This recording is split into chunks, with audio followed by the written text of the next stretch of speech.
Welcome to Zimmerman Podcast, Episode 4. Today, I'm chatting with Katie Selvidge. Katie created the online and print publication Cottage Hill. She loves real inspiration and wholehearted living, and she used her experience as a magazine editor to shape the content of her program, Mastering Instagram for Creatives, which, by the way, is the only Instagram course I believe in. Katie has recently pivoted into the homestead life, and today we're going to talk about how to build a business that you can sell, which, P.S., should be every business, how to know when it's time to pivot, and how to navigate life as a multi-passionate entrepreneur. Join me today in welcoming Katie to the podcast.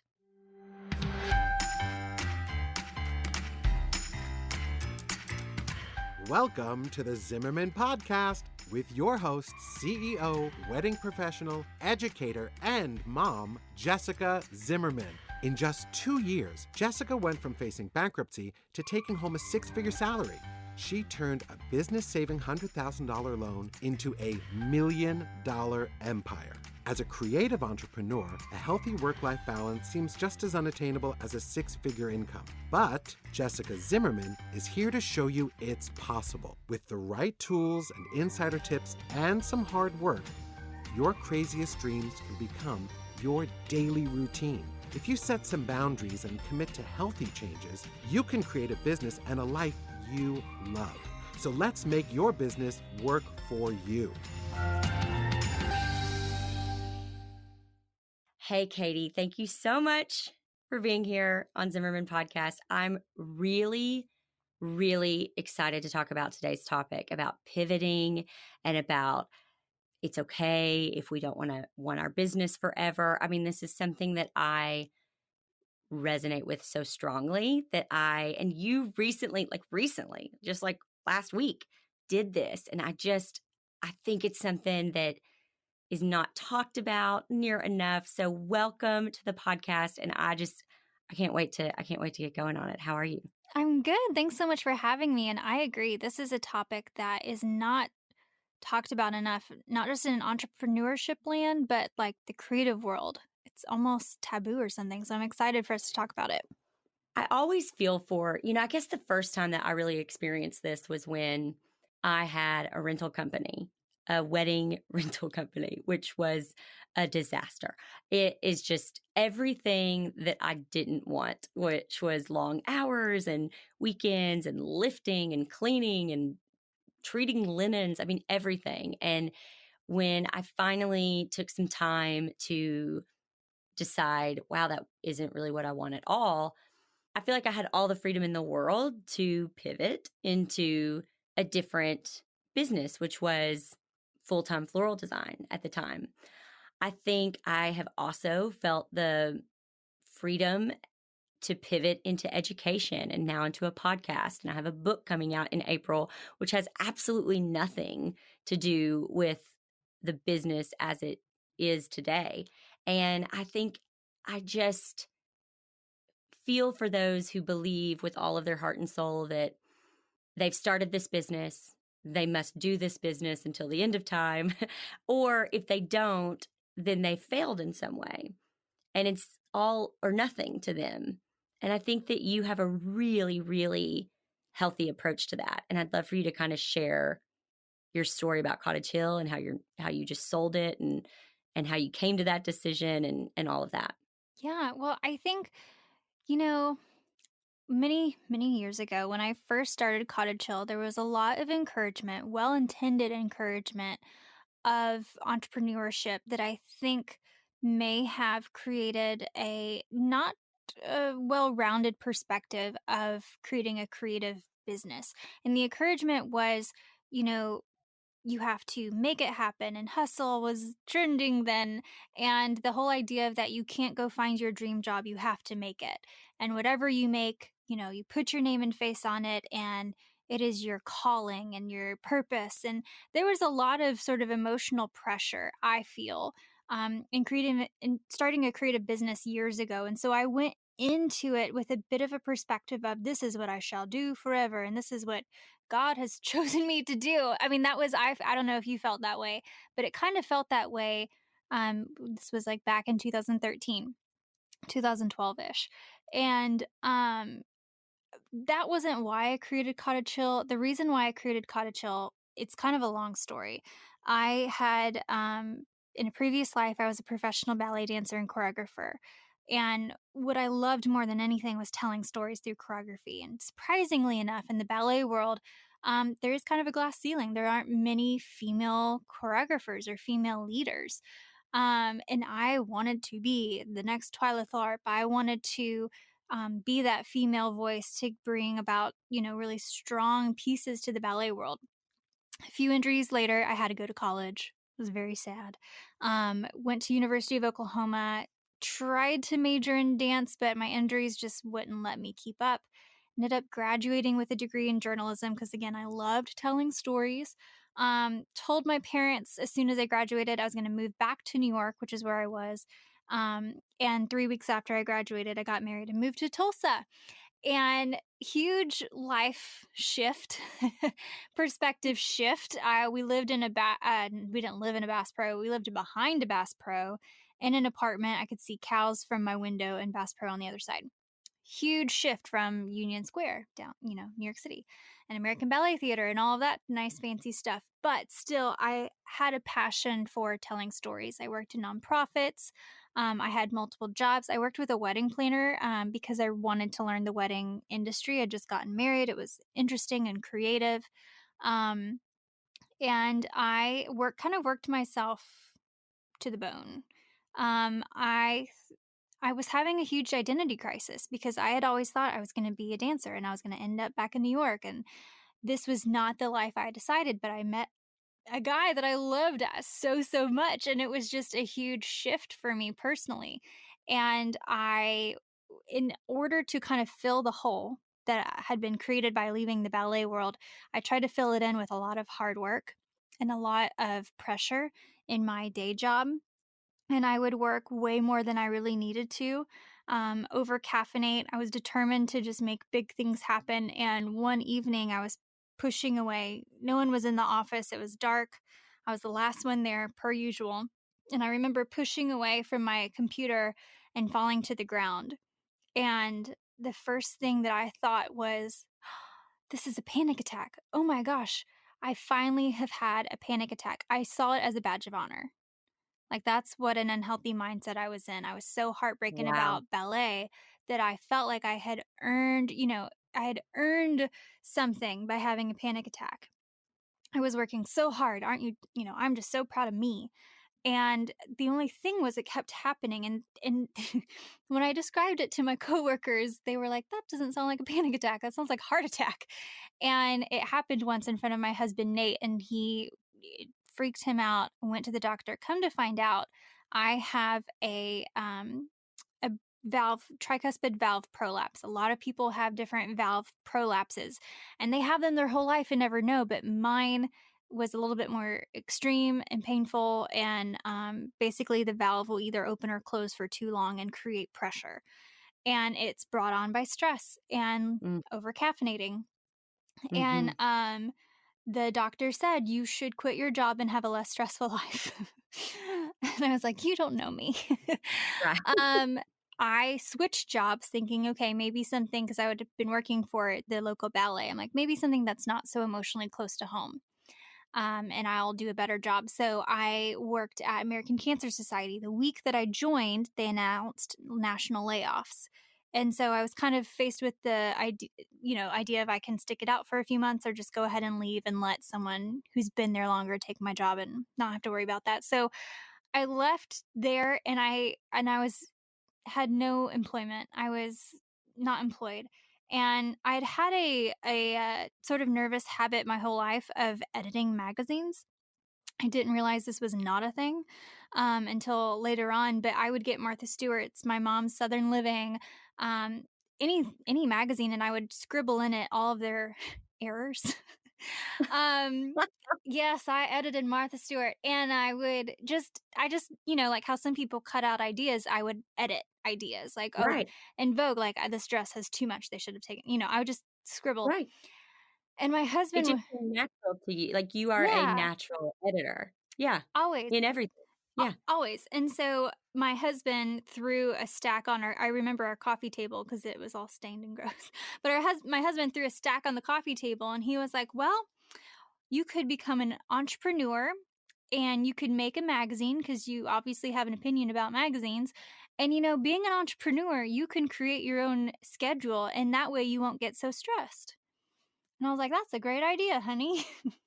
And like everybody's like, oh my gosh, yes, I was that blind.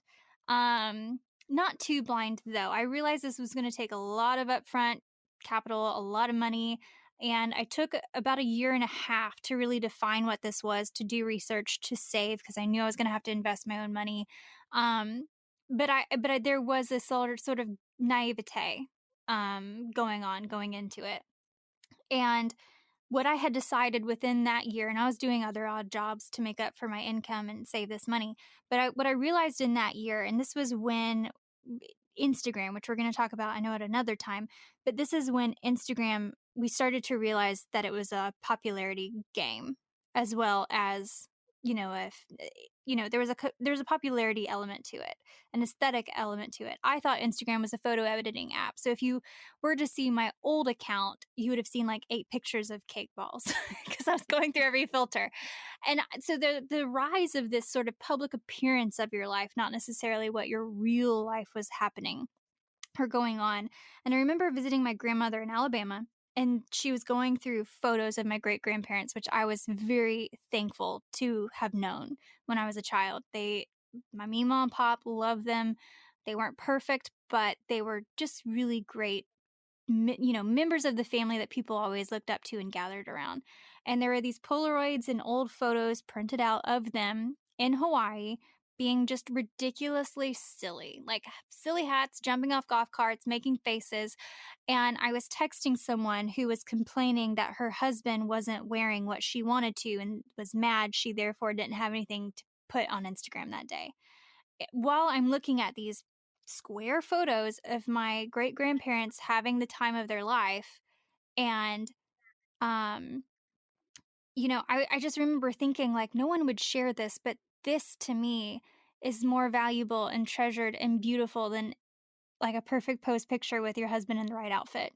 You know what I'm saying? And Yeah. it was all of these sort of culture shifts were happening and things in my heart. My husband and I had a huge vision for our life. We wanted to live on land. I remember on our honeymoon, we said that we wanted to raise children where you had to hose them off before they could come inside.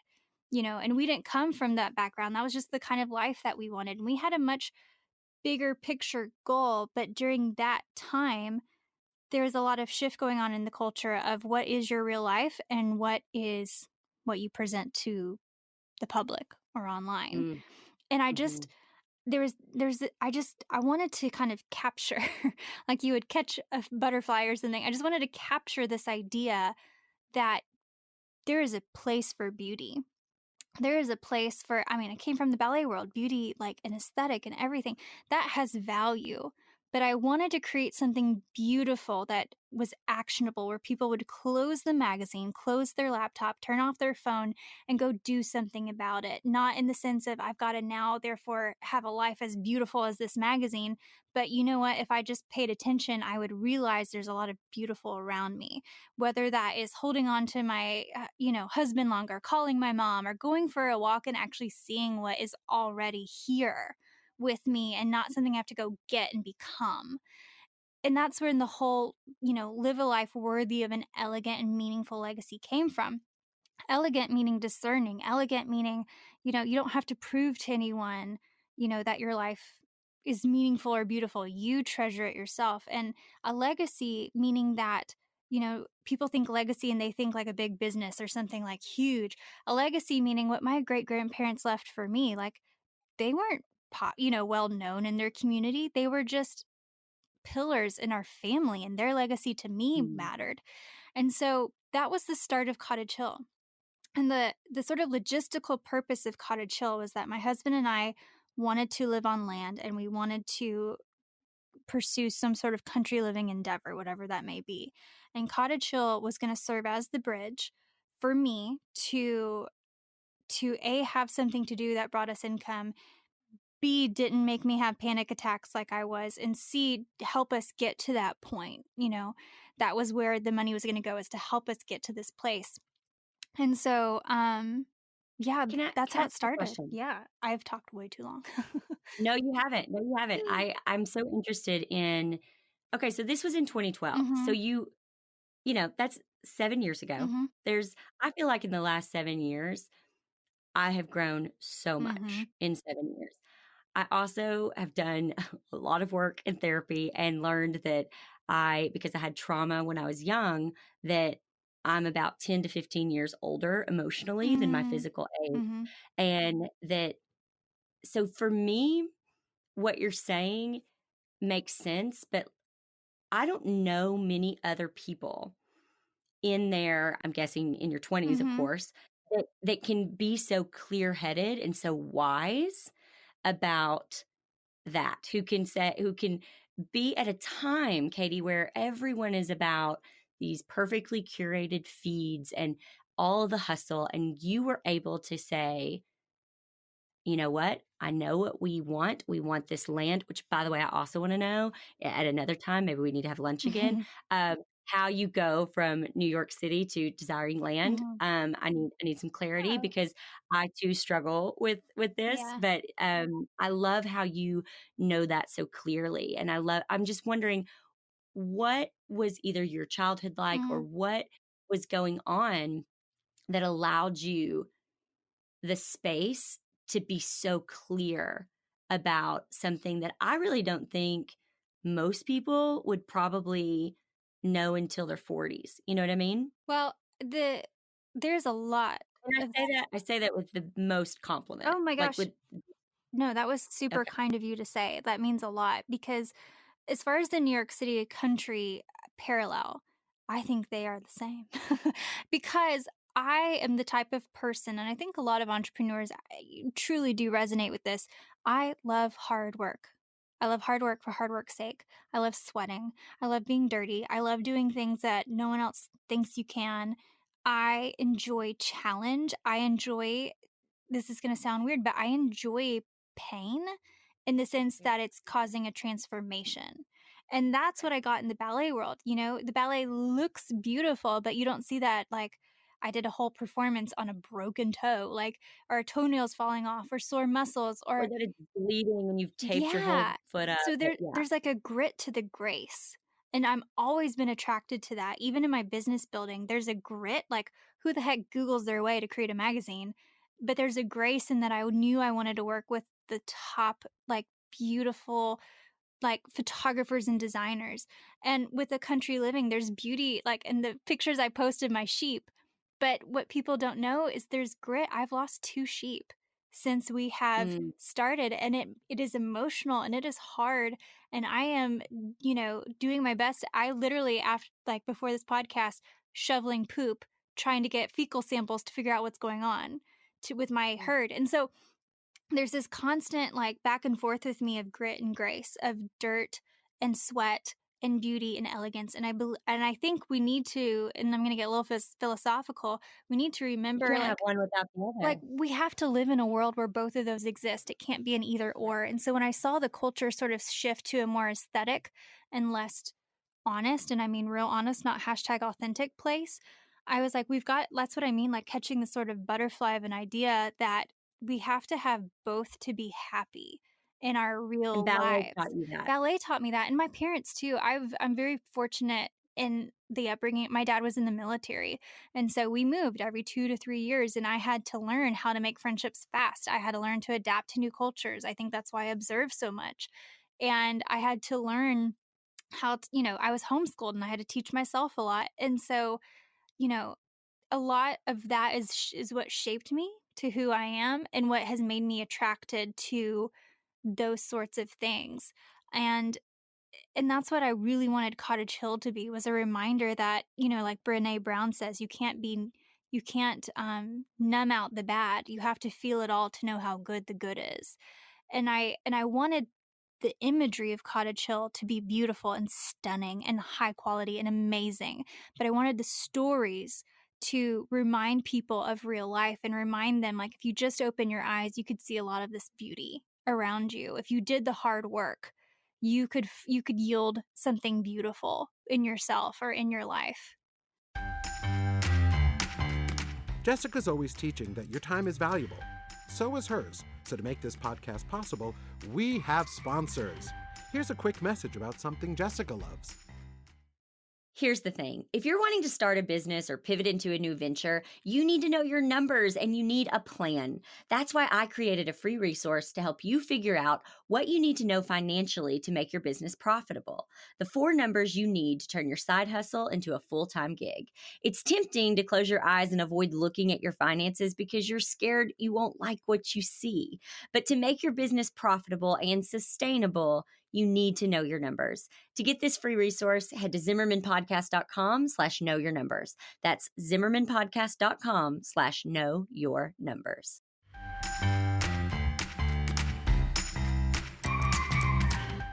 Hey, are you loving this episode? If you've been listening thinking, oh gosh, I'm so glad I found this. This is exactly what I've been needing. Then I need you to do me a favor. Take a screenshot of this podcast and share it on your social media. I can't reach more listeners like you without your help. And these early days and weeks of the podcast are absolutely crucial to building the listener base we need so that we can keep producing content that is free to you and answers all your biggest business questions. So share this episode, tag me at Jessica Zimmerman _, and then get right back to listening.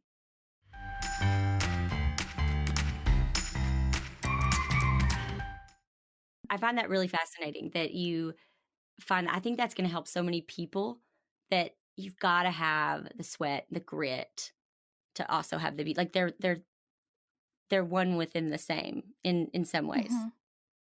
I love that. Okay, so then was 2012 a time, because I don't remember. I'm so like in my lane that I can't remember. Was that a time where were things more online and you were almost taking a risk by going print? Yes. So the odd jobs that I was doing, I was blogging for a lot of wedding professionals that didn't want to. I was doing a lot of social media stuff because people didn't want to learn it.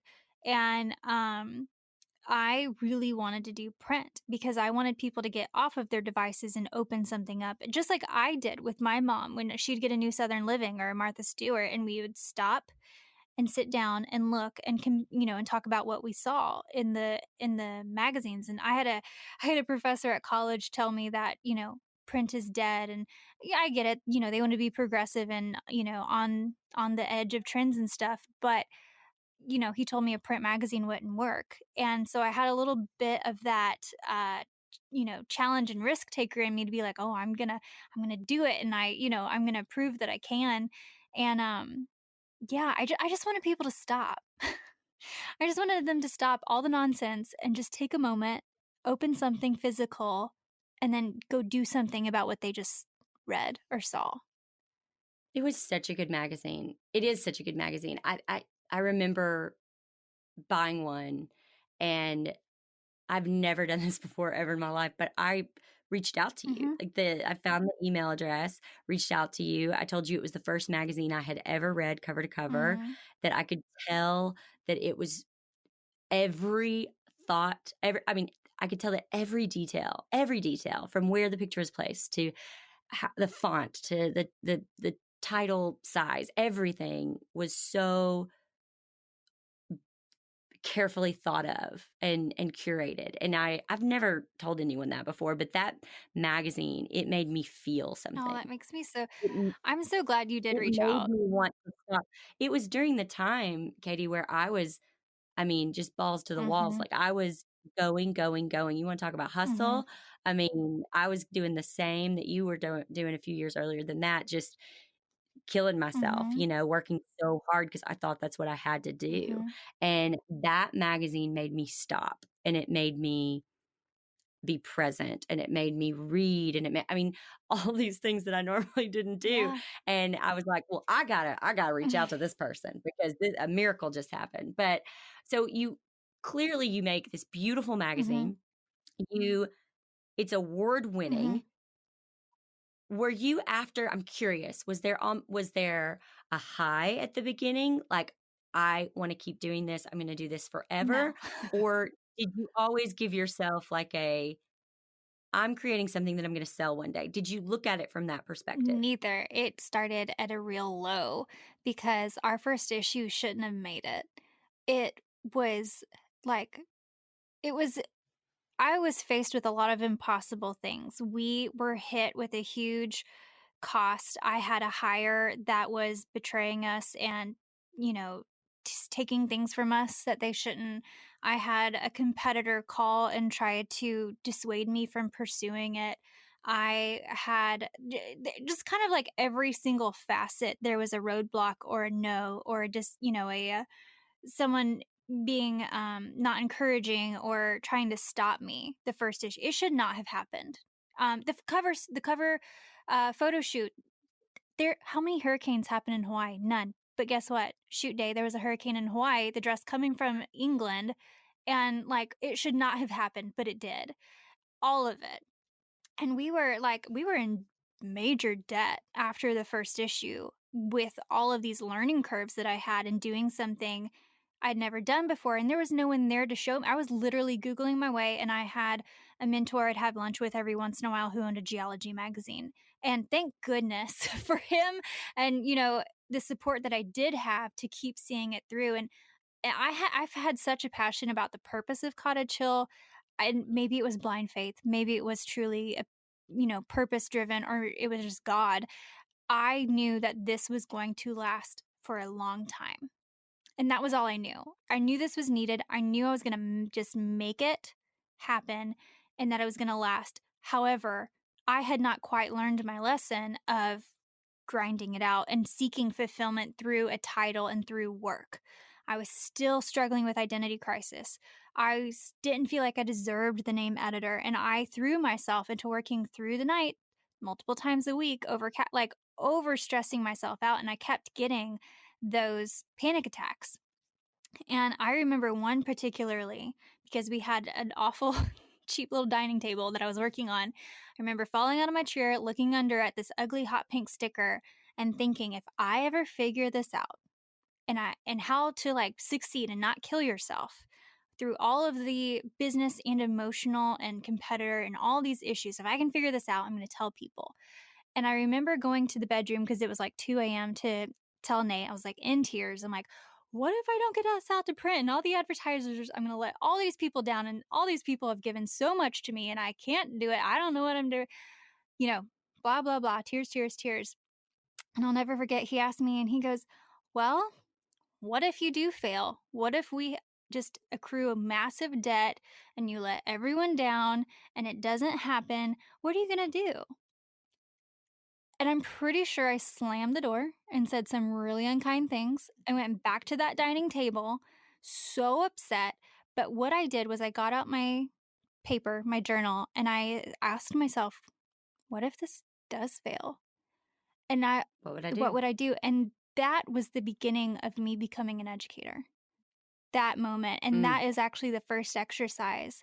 There's a whole series of questions I pushed myself into of walking through failure and what is worth it, what's not worth it, and setting those boundaries for yourself. And that was the beginning of healing for my body, for my mind, for that hole in my heart that hadn't been filled since ballet. That was when things really started to shift. That's what like I said, that's when I think I became an educator, even though I wasn't educating quite yet. Here's what I love about this is that you actually, this is why, okay, I don't connect with just a ton of people, but I connect to you on a level that is just, I don't really know how to articulate it. I wish you could feel it so that you could articulate it. But like, I just connect with you so much in the sense of what happened with you right there is that you got a nudge, an inner voice, a curiosity enough to ask yourself that question, to get your journal out, write it down. You didn't necessarily know at that time that you were pivoting into education, No. or that you were going to add that service into your existing business, or that you were going to open up a new business. You just, what would I do? And so you followed that. Yeah. And I think that, I think a lot of people, Brian and I have had this conversation a lot about passion, where he said, I'm just not passionate like you are about And I said, if you think I'm passionate about the wedding industry, you're Mm-hmm. crazy. Like, I'm not passionate about, I don't know what I'm doing here. Like, for a while, it was just like, I felt like a huge fraud. Mm-hmm.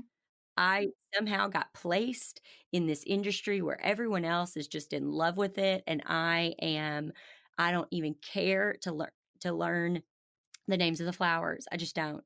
But what I have always done is bet on myself and followed my gut and followed those curiosities, which are, I don't know, like a trail for your Mm-hmm. life, little stopping points along this path or this map of your journey. And I see each one of those so clearly looking back. Now, when you're in them, you're like, hello, I don't know why I'm in the wedding industry. Well, I'm in the wedding industry so that I can learn it and teach it. Okay, so now I'm teaching. Like, what am I doing Mm-hmm. now? Okay, you know what I mean? Just all of these things that I believe wholeheartedly now have prepared me for my book that will come out in April. But I always listened to those, and I was always okay, 100% okay with following it, even if other people didn't understand it. And it sounds like Mm-hmm. you really were too. Like, it's okay if people don't understand this. I'm going to follow this. Is Yeah, that and I think true? that's the definition of entrepreneur. We do things that don't make sense because there's something in our gut that tells us that we should trust ourselves. And that's to me the difference between an entrepreneur and a hobbyist or a wannabe, which there's nothing wrong with, but you've got to have that much trust in yourself to make those risks and to, the emotional, the financial, the time risks involved to make something that doesn't exist yet.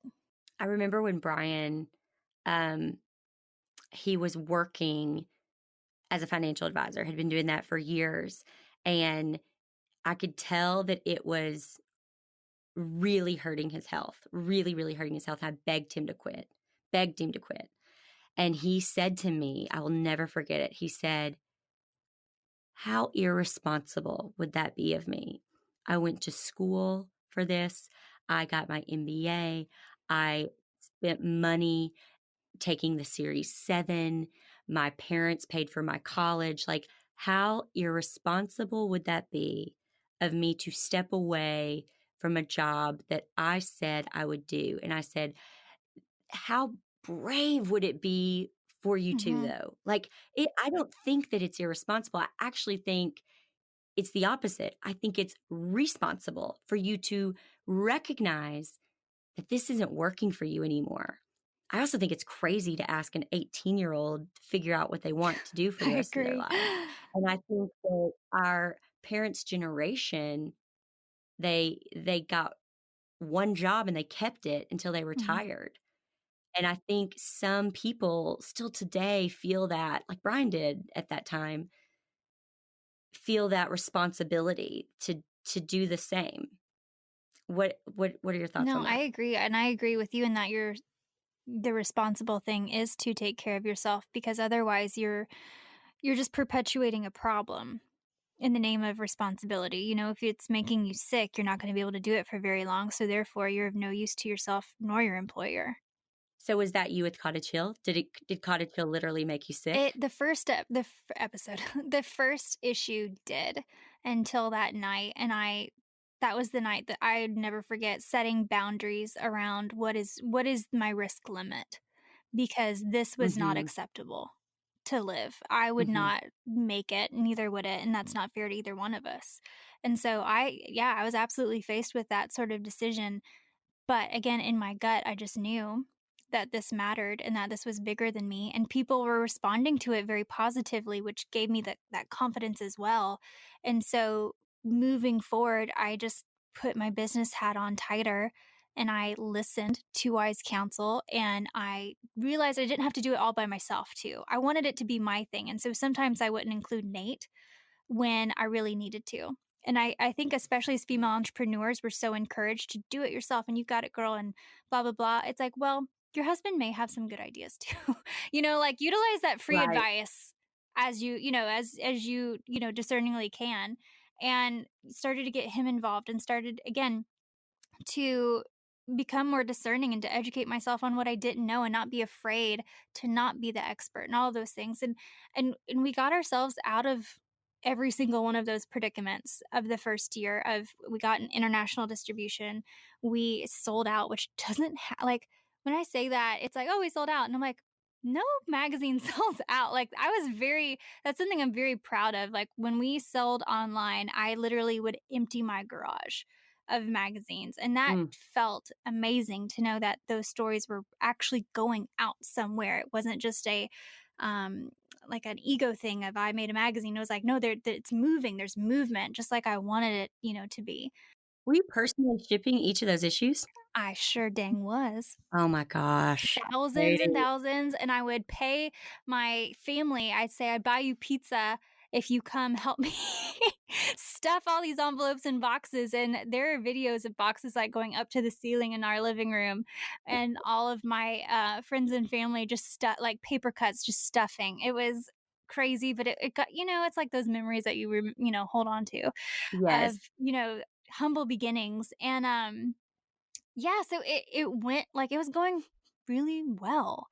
After that awful first year, it was going well. We had our hiccups and challenges. I made huge mistakes, and as I made these mistakes, I started documenting them into a curriculum I called Editor's Course, which started in 2014, and my biggest thing is I don't think it's my opinion, but I don't feel comfortable teaching if I haven't found success 3 times, because the first time could be a fluke, second time could be luck, third time means you actually got something going on. Yes. And teach like it's a whole other conversation, but once I felt not that I was an expert, but that I had enough proprietary information that would be helpful to people, I was actually encouraged to start coaching, and that just didn't feel great to me, and so I started Editor's Course, a curriculum, and it did I very well, and I enjoyed it. I loved, it was kind of the immediate gratification because I would help someone and see them, change or grow, whatever, and it was very fun, that my awful, awful mistakes could make somebody else's life better. Right. And that sort of promise, I still that hot pink sticker, under the table promise came true of, like, actually helping people, and, again, there were challenges and mistakes and hiccups and stuff, but overall things were on an incline of getting better and better. And then 2016, I had my first child, my daughter, and we found our dream property. We found it 4 or 5 years sooner than we had anticipated, and it was a mix of we had worked really hard. Again, things had been going well with the businesses, some sort of serendipitous situations of, family also looking for land, and so we could find a really pretty property, then divide it up. Um, it just all kind of came together when I had my first daughter. So I became a mom. We found this land and we started building our home, and this sort of dream that we had declared almost, less than 10 years ago was coming true sooner than we had anticipated. And I always hesitate saying that because it kind of feels like, it's so hard to get what you want. But it was the timing we weren't quite ready for. Um, we had been trying to get pregnant, and it took us a while, and she was, a bit of a surprise, but a good surprise. We'd been looking for land for a long time, and it was kind of a surprise that it all just kind of came together quickly. And I knew in my heart that Cottage Hill and even my courses, I knew that it wasn't going to live on with me. What And made you know that? Like, what is it? Are you, like, intuitive that way? Do you have, like, these gut feelings or these I knew, so kind of the Oprah, what I knew for sure. What I knew Mhm. for sure was that Cottage Hill was going to continue. But what I also knew for sure was that this property was going to require all of my attention, and I wanted that to happen. Mm. And the bigger vision that we had was going to require my attention, and the way I wanted to be a mom was going to require more of my attention. And I didn't come to this until I was I always tell new moms who are entrepreneurs, don't decide what kind of entrepreneur or mom you're going to be until you're a mom, because you don't know. Meet the child, walk it out, and then you'll know if you want to go full force or if you want to be a stay, whatever it is. And so I had given myself 6 months. My daughter was born in January. That summer, I was like, whatever I create, I want her to be overtly proud of. Mm, Like, I want it to be, it is worth that I did not get this time with my mom because she did that. Like, it was worth to miss out on these moments because look what she did with that time. And the magazine did not feel that way anymore. mm, I knew it was good and I knew it served and I knew all those things, but it did not feel like an even trade off. I knew that I wanted to work and I knew that I wanted to produce something that she would be proud of, but the magazine was not it. And we went on a trip to Colorado and Nate knew my struggle and he knew that I'm very good at indecision. And he was like, this week you're going to decide if you're going to print next year or not.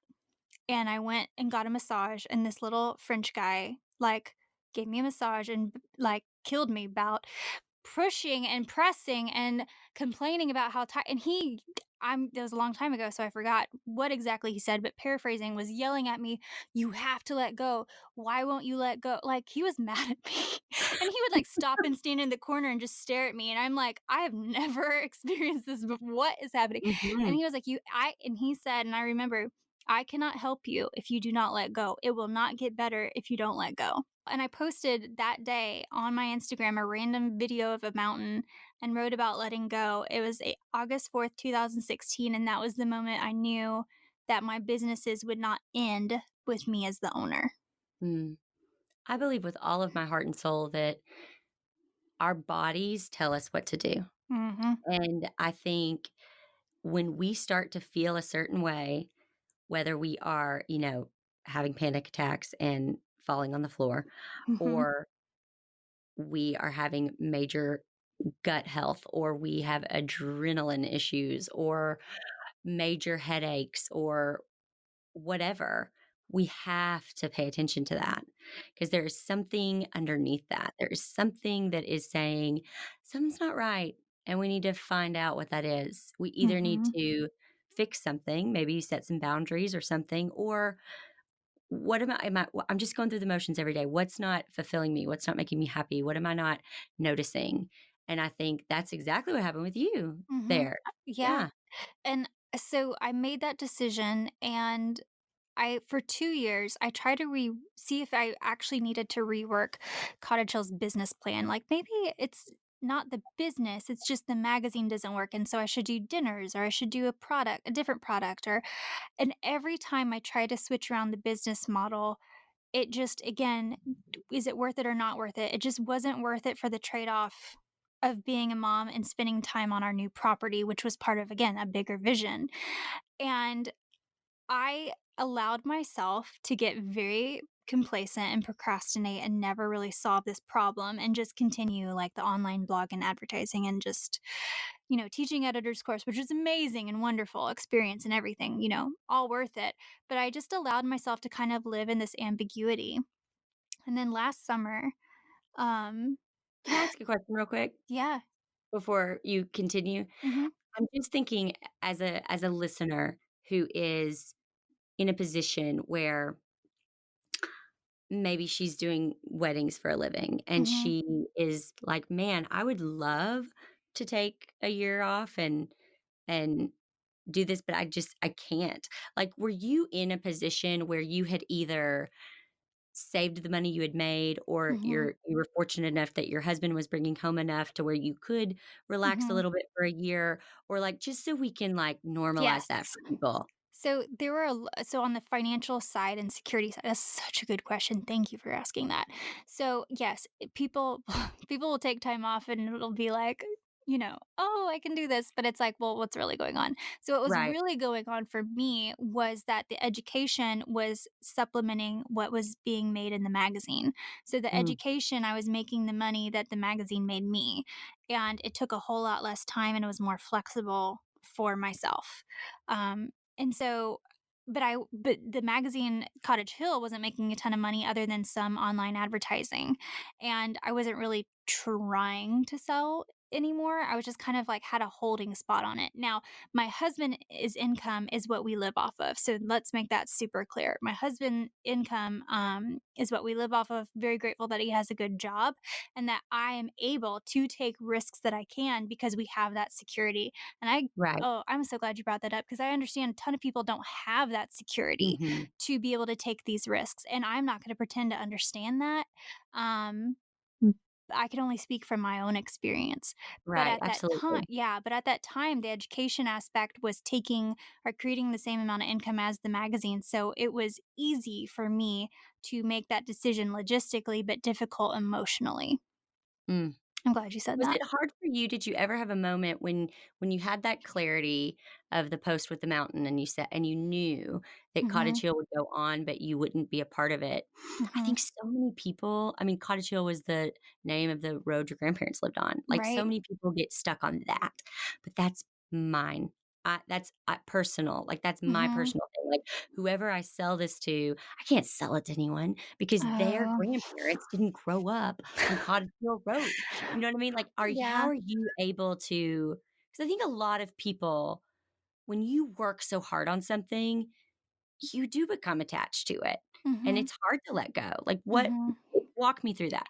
So it's kind of forced a little bit. So last summer, and I had the same decision. I thoughts. I was like, you know, I think as a business owner, you have certain opinions of your business that aren't technically true. It's just because you have a one-sided perspective, and so you may underestimate or overestimate different things. And you should always put pen to paper and look at the actual numbers and the actual situation. I didn't do that until last summer, and so last summer will always go down as an awful summer. 3 of the closest people in my life were faced with just scary health things, and I think you can resonate with this, and that my mom, my husband, and my best friend were each faced within a month of, um, just really scary situation. My friend was, potentially she was up for a surgery that had a 24% survival rate, Mm. um, for some chronic um, pain that she's been through, just to simplify things.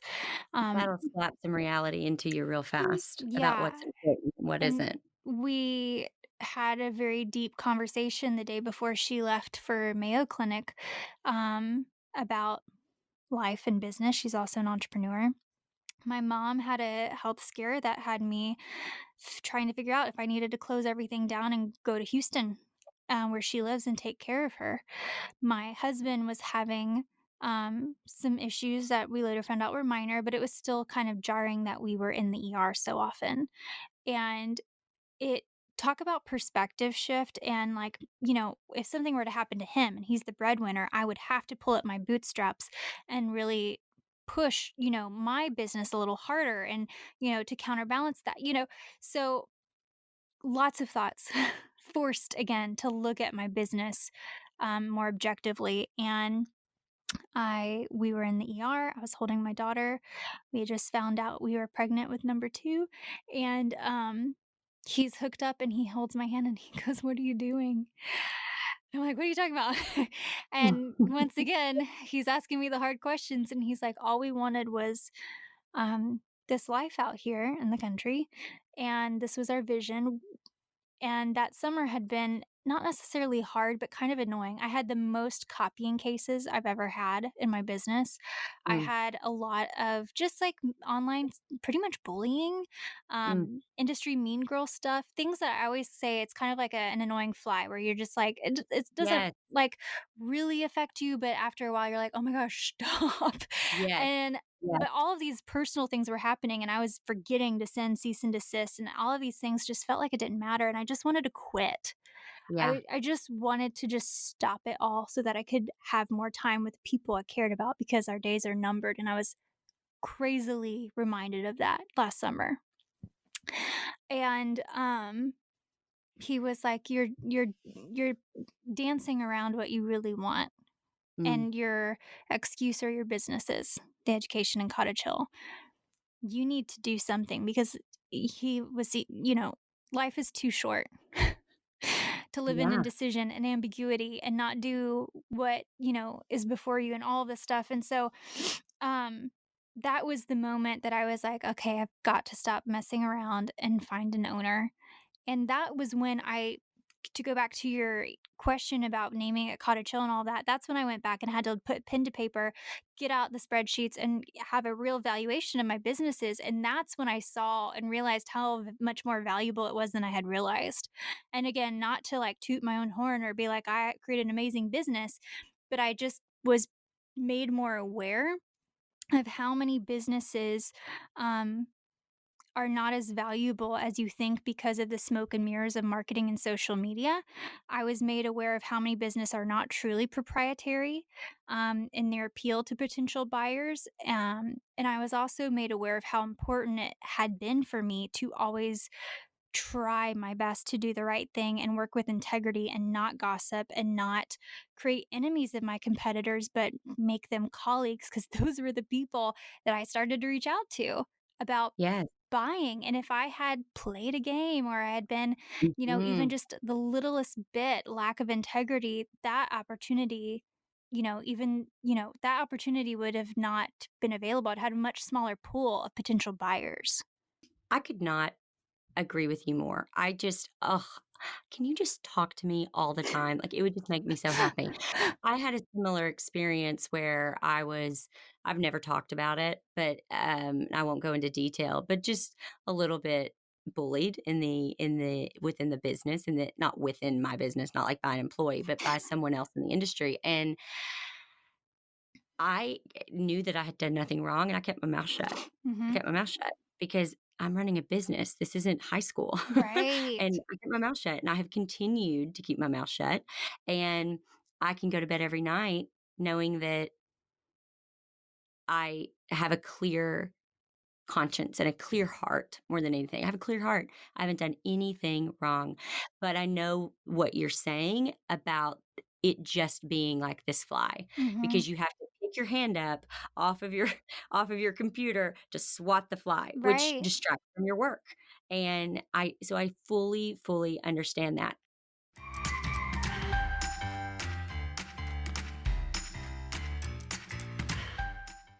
Would you pay $1 a day for more energy, focus, and drive?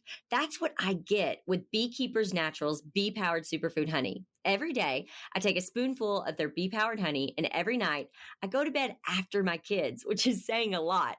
Before bee powered, I'd be totally out of energy by 4 p.m. Can anyone relate? Running a growing business while being a mom to 3 kids, including some pretty wild twin boy toddlers, it's exhausting. But with Be Powered, I feel more focused and driven than I have in a while. Like maybe even before kids. You know, I wouldn't try to sell you something that I don't believe in and actually use myself. But I love my Be Powered, and now I honestly can't imagine my life without it. If you want 15% off Be Powered, go to zimmermanpodcast.com/B to get yours today. That's zimmermanpodcast.com/BEE.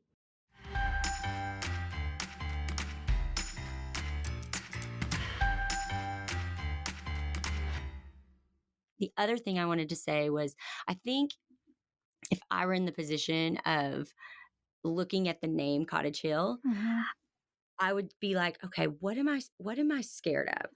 And this is just me. I'm not saying Mhm. you did this, but for anyone out there who is thinking, you know what, that's true. I don't want my business anymore either. But why?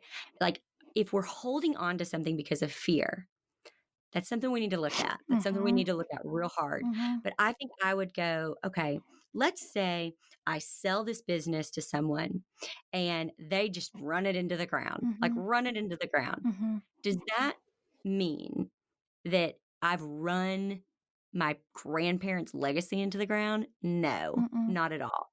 If they run it into the ground, does that mean that Cottage Hill is less important to me? No. Then, okay, I can sit with that. I can sell that.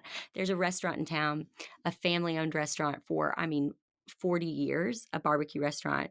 It was named Smitty's, and they had it. It was the dads, and then it was the sons, and then it was the next sons. And then the whole family decided we're done with barbecue, and they sold it. And it was just a couple years later that those new owners just weren't, cut out for the barbecue business, and the business closed. And I think that doesn't make me think a thing less of that Smith family. You know what I mean? Like, not a thing less. And they shouldn't feel that way either. And I think that's just what people are afraid of. Like, I'm gonna have worked for all these years and someone's gonna mess it up. Well, and someone mentioned to me about, it being my business baby. And I was like, whoa, whoa, whoa, whoa, whoa. It's my business. It is not a business baby. Like, Mm, this thing has grown legs and gone to college. Like, that's what it feels like to me. right. Um, and I say it quite a bit. Like, you should never make emotionally led decisions in your business, but you should make passion led decisions. Because I see a lot of, again, mostly creatives, they make decisions based on their emotions and their feelings. And that can get you into trouble. Your feelings can lie, your emotions can be wrong. Um, 100%. and you can create something that is not valuable to a potential other owner, but making it passion led. I didn't call it Katie Selvidge magazine. Um, Making it passion led. I'm passionate about family and being present. And what reminds me of that is the road that my great grandparents lived on. But it's kind of like Nike, where if you just hear Cottage Hill, you don't automatically associate it to that unless you know the Right. actual story. No one knows what a Nike is, it just is what it is.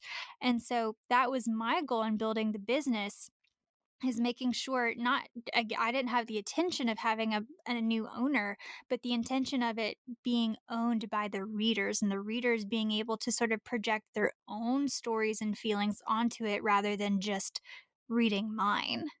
And to me, that's what I feel when I talk about content value. That's what I think made it valuable content to sell. Mhm. Absolutely. I always and it sounds like you did this as well, but I always, from the very beginning, kept every number, every sale, every cost, everything, because I had actually purchased a business. Mhm. I knew the only way that you could sell a business is if you could prove, that it was worth it. And I'm always fascinated. I think a lot of people don't know that. I mean, Mhm. I knew that because I went through that process of buying an established business. But if you haven't gone through that and you're starting something from scratch, you may not realize how important that is. Um, in order to sell, right? To be able to prove that this is valuable and worth it. And I think you said something one time, and I felt like I feel like I think things in my head and you say them in one beautiful, like, eloquent sentence, and it's like, that's exactly the mumble jumble that I have in my head when it's said really, really nicely. But you said, "If you're building a business and you can't sell it, then you don't really have a business." And I was Yes. like, "You're exactly right." Yeah. Yeah. And not just from a numbers, I mean, the numbers, doing evaluations on my businesses was very eye opening. And I think even if you don't intend on selling, you should do that and just realize, because we get so bogged down in our goals and monthly and revenue and blah, blah, blah, that we don't take a step back and go, well, what is the true value here? You can edit your income and outcome, all the time, but what's the true value? Like, just see what the value is. But from a networking, community, emotional standpoint, when I met with the new owner, we had a whole day that we went through everything, and I'm helping her through February with the transition. And I had to give her a list of everyone who has copied us. And I had to give her a list of everyone who I have had to cease and desist, or who has tried to plagiarize. I had to give her that list, and I had to go through the names and say what happened and what I did, because it would be found out if I had done something wrong, right? And it's kind of like, all of your moves are going to be like, she got to see all of the mistakes I made with the first issue. She got to walk through, like, you got to be aware of this. I did this wrong. Don't do that. When you go to sell a business, I don't think I really realized it, but you're really put to the fire of what actually you have been doing. for Mhm. however many years, and it felt really good, and, I made mistakes. I'm not gonna say that I perfect or super integrity, whatever. I strived for that. Hashtag editor fail. I really wanted to work with as much as integrity as possible, and it felt really good when I said, "This person copied. I sent a cease and desist. Nobody on the planet Earth besides the 2 of us knows. This Mhm. person did that. I responded with this legal action. Nobody in the entire world other than us 3 now know." And Exactly, how yes. good that felt That does feel to good. I'm right with you there, girl. yeah, and how much more valuable, again, going back to valuable of a business that makes Cottage Hill an editor's course, regardless of numbers, how valuable that makes it because there's no gossip, at least, nothing that I created that could Yes, hurt the business. yes. Oh, so good, so good. Okay, so now you've handed over the business, Mhm. and you are now at the homestead. Is there part of you, because you are an entrepreneur at heart, that thinks, "How could I monetize this?" Oh at all? oh, yeah, and so, I can't sit still, but I've given myself a challenge to not monetize anything for 6 months. Smart. Just to give my brain a break and not to jump on Yes, anything too soon. So yes. So smart. going into the I didn't I so our new business name we'll share another time, but it doesn't have ranch or farm in it, just because we're not quite sure that is what it's gonna be. Mhm. But my husband and I, we are the opposite of expert. We know nothing. We were not raised near farms or ranches. We know absolutely nothing. As I've said before, I love, love, love my sheep, but we've already lost 2. And just getting them this past month, there's some parasite, something going on. I'm trying to figure out. I'm failing before we've even begun, technically. And so I want to be very mindful of I built this business. I've built a business before and I've learned a lot, and I want to be very mindful that I take what I learn and apply it to the next thing. And I don't want to position ourselves as farmers or ranchers because we haven't earned that. We are not doing that. There's people around us that do that for a living, and that would be so disrespectful, I feel, in my opinion. Like whatever, you want to do. And I just I've learned so much that I'm very Mhm. excited for what's next. Not that I'm not good. And you're okay that you don't know that exactly. I think Yeah. that's one thing that people, they sit there. I always call it stuck in the hallway, where there's a door behind them that's half open and a door in front of them that's half open, and they are unwilling to close the door behind them until they can see the door in front of them all the way open, and that's just not how it Well, I have works. to say something realistic, and then I'll give you something a little Yoda-ish. The reality is that my husband has kept his full-time job, so I have a real security there. And, like, let's not pretend Mhm. and be like I have some, like, money stashed. Like, we have, money stashed, but the reality is that we have the security of my husband's job. So let's like take the romanticism out of this and be real. We Right, have paid off debts and we have we have secure financial security to afford me to do this. Being real. right, Now the absolutely. romantic side of this sort of is that through the sale of my businesses, I have not just in my head, but on paper, know that I can create something out of nothing and make it profitable and make it valuable and make it sustainable and make it sellable. Therefore, I'm going Mhm. into this with a whole lot more confidence. And so, with all of the question marks in front of me, my husband and I are going on a trip to Napa in February, and we're going to sit down and talk. And like, we haven't had much time to sit down and talk and say, okay, this is what we're going to try for. Not what's Yeah, going to be forever, but this is our first sort of experiment. This is what we're going to try for. But even with all of those right. question marks before me, as much as I may not know what's next, I do know, like you said before, it's that entrepreneur spirit and gut that I can bet on myself, not just because in my head I think so and in my heart I feel so, but because on paper and in reality I know so. I know I can do this and I Yeah. know I'll figure it out. Mhm. Yes. And you're a student at life. You're not gonna just do the same thing forever and ever. You're a student of life. You're too curious. You're too yeah, I love that so much. So what would you say to somebody first of all, I just wanna say congratulations because I think that that's huge. I think it's huge to build something, to sell something, to move on to the next thing, and then I think the best part of what you just said is that you gave yourself because you know that you could immediately just go into okay, what's next? And that your brain would just start turning. But for you to say, no, I'm going to give myself this amount of time to not We'll see how that do goes. anything. No, but that's smart of you. I think that's really good. A good goal to have. What would you say to someone who is thinking these things right now? Like maybe they have I'm thinking of a particular student of mine who she's bought every education that I have and every time I talk to her, I have lots of students that take the education, they implement it right away, and they see change. And every time I talk to her, I go, "Well, have you implemented that yet?" "No, I haven't." And I'm like, "You can have all the education in the world, but until you implement it, nothing's gonna change." And I think that there is something there, honestly, that she has invested in workshops. She has invested in my education and other people's education.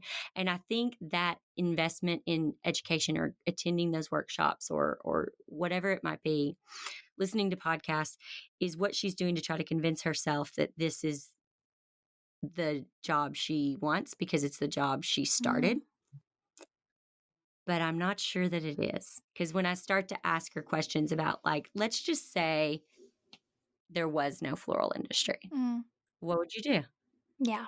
There's an immediate answer, Mm, and I'm like, what if you just allowed yourself to discover that?" And I think it's really hard for her to do because of the money she's invested and the time that she's invested. She's in her upper 30s, mhm. and it's like, what a failure I would be to stop, and I just don't look at it that way. So what do you say to that? No one cares what you're doing. I agree. I mean, I just about wrote a few notes and I was like, well, nobody cares what she's up to. And that's not meant No, to be rude. Like, no one is refreshing your website. No one's refreshing your feed.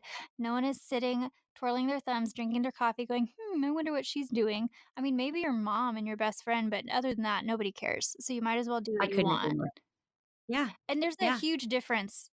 And I had to walk through this. I'm not going to pretend like I had this figured out. There's a huge difference between quitting and moving on, right? Yes, You have to know, and only you can in your heart know if you're quitting or if you're moving on. Quitting means you didn't give it your best effort, and so you're just throwing in the towel.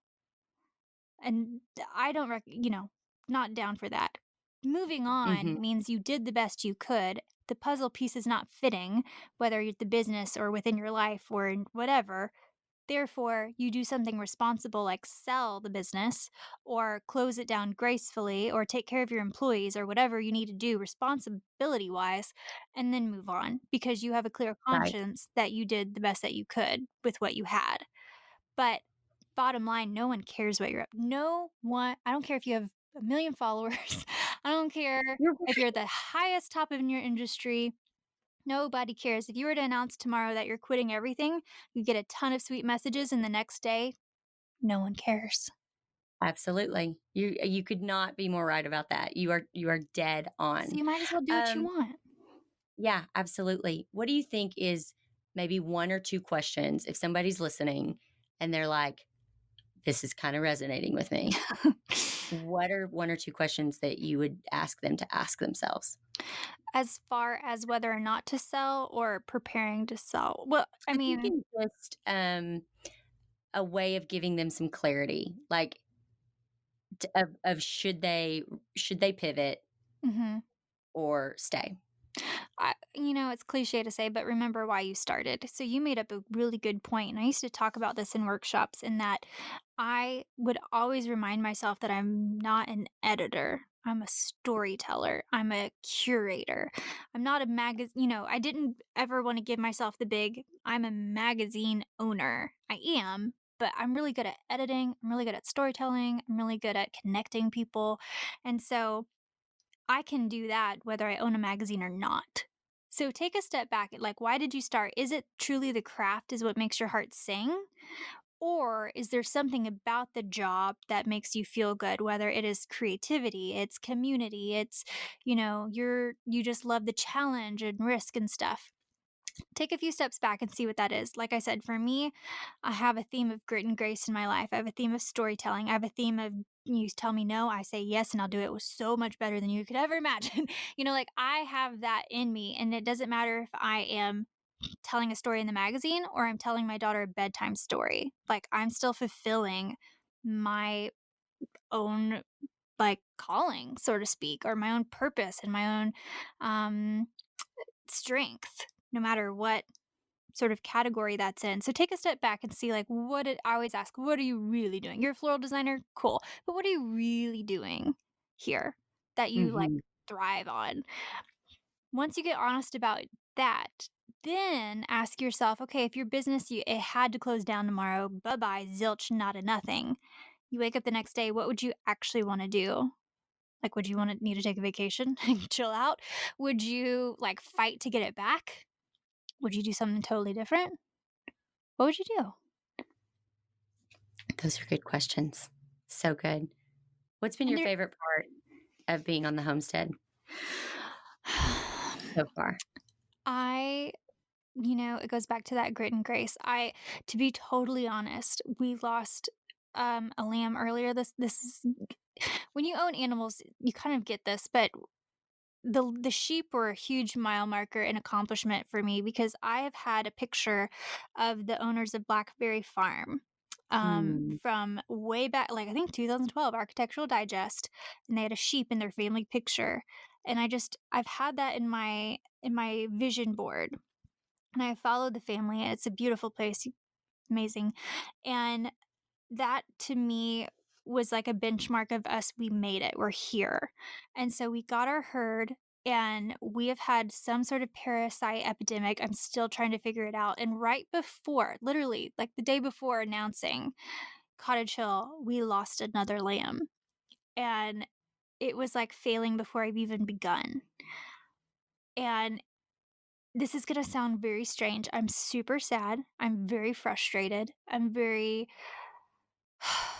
just exasperated about it, mhm. trying to figure this out, but at the same time, it feels like this is where I belong. Right. It I feels get like the that. challenge I need to figure out, Mhm. not what to do because someone else copied us. Like, this is the challenge that is worth maybe the babysitter stays an extra hour.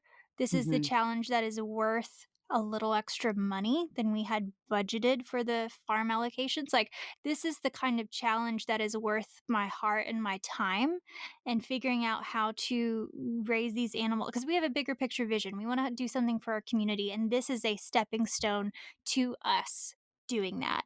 And if I can figure out this challenge, that means the bigger thing can happen. And so, for a very weird reason, this feels like I'm in the right place. As sad, does that make any sense at all? It It's makes total like sense, this and is to me, it's the there's right not challenge. yeah. It makes total sense, and I don't think that it's a matter of if, you're gonna find it out, you're gonna figure it out because you are Mhm. meant to be exactly where you are right now, and you're meant to solve that puzzle, and you will, there's no doubt in my mind that you will. Okay, tell us where we can follow along on your homestead journey. So I am on Instagram at Katie Selvidge and website katieoselvidge.com. The bigger picture stuff will be coming along in a few months. We've got to decide it ourselves before we share it, but I'm very excited for that to start to come to life. And like I said, I've been so at peace about I think a lot of people may also wonder if I regret any aspect of selling and moving on or anything like that. And I think I have felt so much peace about it because of the bigger picture and the bigger vision and knowing that these new challenges are the right challenges.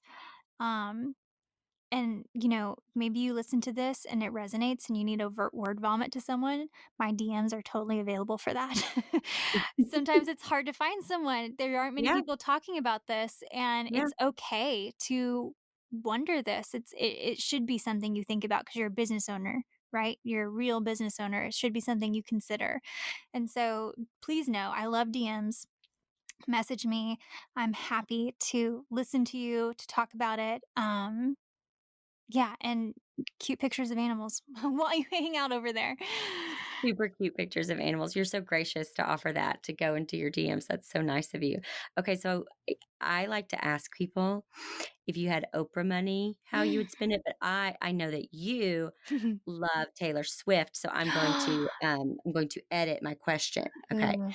so if you had Taylor Swift's money, Mm, so like tons of money, more money than you would ever need or want, mhm, and you had to spend it on something totally selfish, mhm, what would you spend it on? So it's just for you. It's not for your mhm, animals. It's not for your family. mhm. It's just for you. Well, I wish I could change that to if I could have Taylor Swift's PR team's brains, 'cause that would be fascinating. I Sometime I want you to come on here because I don't know what it is, and I am always fascinated because I always am, like, so in tune with you, and then you, like, post something about Taylor Swift, and I'm like, "It's just the one thing I don't get." Not that I Oh, don't, like, love Taylor or think that she's great or whatever, or, bebop along to her songs on the radio. Bebop, mm-mm, am I, like, 97? no. But, I think I want to know because I know that you're coming from, like, Yeah, an observing perspective, and you observe her marketing and her yeah, launches, and, like, I just want to know I just wanna know what you've learned, like, and how that's fascinating to you. So, anyway, we'll do that another time. yeah. Well, I mean, her Reputation tour is on Netflix, and if you watch it, and if you've ever read Donald Miller's Story Brand, it is like a professional masterclass of story brand. If you really pay attention, I made a whole YouTube video. Just Google and you'll find me talking about Taylor Swift Okay, good, somewhere. I can't wait. But if I had her money, I told someone, how rich people have like a chef or like a personal trainer or Yes. like that. I would want, I would want a cowboy trainer. Like I would want Yes. someone to teach me all the things that I need to know to have a legit operation. I would pay That's s so good. like, either I would go to, like, Montana or they would come here, and I need, like, a Yoda, a farm Yoda. Someone who will, like, really be honest with me and, like, tell me the things to do the hard work to figure this out. I feel like that's a cheat answer, but that's No, it and isn't. then, like, maybe a vacation or 2, but, like, to travel with my family, But it but makes so much sense because the part of it like, one of the biggest joys in life to you is solving the learning. problem and learning. And Yeah. so that makes so much sense that you would want to basically, like, hire a teacher to live Yeah. on site I to mean, how teach you sweet would that be to have everything. your own personal Yoda? It would be amazing. I'm kinda with you. That would be so good. Thank you so much, Katie, for sharing with us. This is such a topic that just isn't talked about a lot, and I know it's been helpful for people. So thank you for sharing your heart and your knowledge and your experience with us today. Thanks for having me. This is awesome. I'm excited for people to listen more to you and this new podcast and just binge and enjoy. There's so much that they have to glean from you. So I'm excited for you. Thank you for having me. Thank you for saying that.